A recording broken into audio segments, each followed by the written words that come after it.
হে উম্মতে মুহাম্মদী, তোমরা আখিরাতের সওয়াবের আশায় দুনিয়াতে যা কিছু করো তার সবটুকুই তোমরা আল্লাহর কাছে পাবা।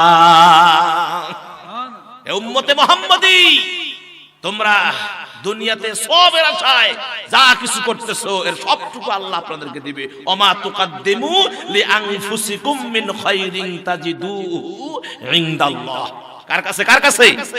আল্লাহর কাছে পাওয়া যাবে। আপনি 1 টাকা দিয়েছেন, এটা আপনার স্মরণ নাই, আল্লাহ এটাকে আগুনেও পুরাবে না, পানিতেও আল্লাহ নষ্ট করতে দেবে না।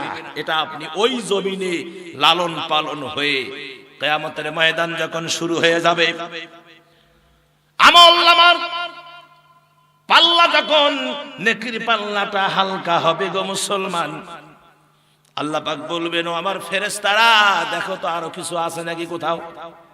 ও আল্লাহ, গোডাউনে কিছু জমা আছে। সুবহানাল্লাহ কয় না? সে মসজিদ বানাইছে, মাদ্রাসা বানাইছে, কবরস্থান বানাইছে, কবরস্থানের জন্য জমি দিয়েছে, মসজিদের জন্য জমি দিয়েছে, ইতিমের লেখাপড়ার খরচ দিয়েছে। ও আল্লাহ, বিধবা মেয়ে বিবাহ হয় না, সহযোগিতা করে বিয়ে শাদী দিয়েছে। রব্বুল আলামিন ইসলামের জন্য অনেক কিছু করেছে, সেই গোডাউনে তার হয়তো কিছু সওয়াব থাকতে পারে। আল্লাহ বলবে, জিব্রাইল, ও আমার ফেরেশতা, গোডাউনের দরজা খুলে দাও, দেখো তো আমার বান্দার নামে কয় বস্তা আছে। গোডাউনের দরজা খোলা হবে, দেখা হবে এই সাকরপাড়া, সাকর না, সাকরপাড়ার আব্দুস সবুর বা আব্দুল করিম, এরার নামে কতগুলা বস্তা আছে। বস্তাগুলো বাহির করা হবে, বাপের নাম সহ, দেশ সহ, মায়ের নাম সহ, নাম সহ বস্তার মধ্যে সিল মারা থাকবে। বাহির করে বলা হবে, আল্লাহ এই তো 2-3টা বস্তা তার নামে পাওয়া যায়। আল্লাহ বলবে, বান্দা, ও আমার জিব্রাইল, ও আমার ফেরেশতা, আমার বান্দার মিজানের পাল্লায় দাও, দিয়ে একটু মাপ টান মারো দেখি। এ মুসলমানেরা, যখন মিজানের পাল্লায় দেওয়া হবে, নেকির পাল্লাটা ভারী হবে। আল্লাহ বলবে, ও আমার ফেরেশতারা, আমার বান্দাকে যাও সুসম্মানে জান্নাতের বাড়িতে ঢুকায়া দাও, আমার বান্দাকে জান্নাতের বাড়িতে ঢুকায়া দাও। আমার বান্দা দুনিয়ায় দান করছে, আজকে সওয়াবটা কাজে লাগলো। নবীজি এই কথা শুনে যা খুশি, আল্লাহু আকবার, আল্লাহু আকবার কাবীরা। হুজুর অগ্রসর হলেন। আমার ভাইয়েরা, অগ্রসর হতে হতে বুরাক যখন যাচ্ছে, 1 নাম্বার দৃশ্য দেখলেন কি? ক্ষেত, সবুজ ক্ষেত। এবার 2 নাম্বার দৃশ্য, আল্লাহর নবীজির সামনে বেনামাজীদের একটা সাক্ষাৎ, বেনামাজীদের সাক্ষাৎ হয়ে গেল। একটা দৃশ্য দেখালেন, সেটা কি?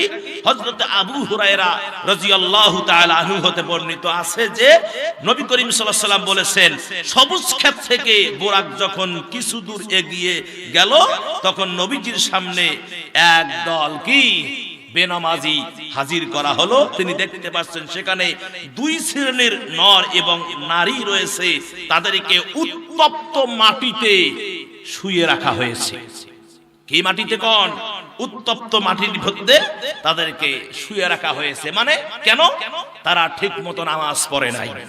আমাদের মাঝে তো আছে, এখানে এখানে আমি যদি চিরুনি অভিযান চালাই, এশার নামাজ অনেকে পড়েন নাই। লজ্জা লাগে না?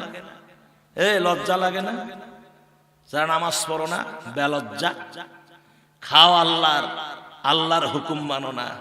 এই যুবকের দল, তুমি যদি বাড়িতে লেখাপড়া না করো, বাড়িতে অশান্তি সৃষ্টি করো, মায়ের হুকুম না মানো, বাবার হুকুম না মানো, তোমাকে তো বাবা বাড়িতে বাইরে করে দিবে। এটা কাজের ছেলে যদি সারাদিন কাজ না করে, মার্বেল টোকায়, মার্বেল গুলি গুলি, ও কি সে গুলি মারে, আছে না নাই? এই যে গুলি যদি সারাদিন টোকায়, এখন আপনি বলেন, এই যে স্কিম শুরু হবে কিছুদিন পরে, পানি নেওয়া নই, এখন আপনি বলে গেছেন যে খালে গর্তের মধ্যে গোবর আছে, গরুর গোবর, সার বলি আমরা, এটা জমিনে ফেলাবা, তোমার কাম আজকে সারাদিন। ওই যদি জমিতে সার না ফেলা, সারাদিন যদি মার্বেল খেলায়, বিকাল টাইমে আপনি কি ওকে ভাত দিবেন? নাও আপনার বেটিং দিয়ে বিয়ে দিবেন। কোনটা? কে বিয়ে দাও?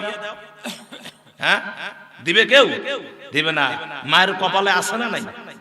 তা আপনি আল্লাহর দুনিয়াতে থাকবেন, আল্লাহর আসমানের নিচে থাকবেন, আল্লাহর সূর্য চন্দ্র আলো ভোগ করবেন, আল্লাহর বাতাস খেয়ে বেঁচে থাকবেন, পুকুরের মাছ খাবেন, ধানে বা জমিনের চাউল খাবেন, পোলাও খাবেন, কোরমা খাবেন, কোর্তা খাবেন, কালিয়া খাবেন, চা খাবেন, বিস্কুট খাবেন, এটা খাবেন সেটা খাবেন, আল্লাহর হুকুম পালন করবেন না। আরে আপনার তো কপাল ভালো যে আল্লাহ এখন লাথি মারে নাই। কথা কয় নাকি? হ্যাঁ।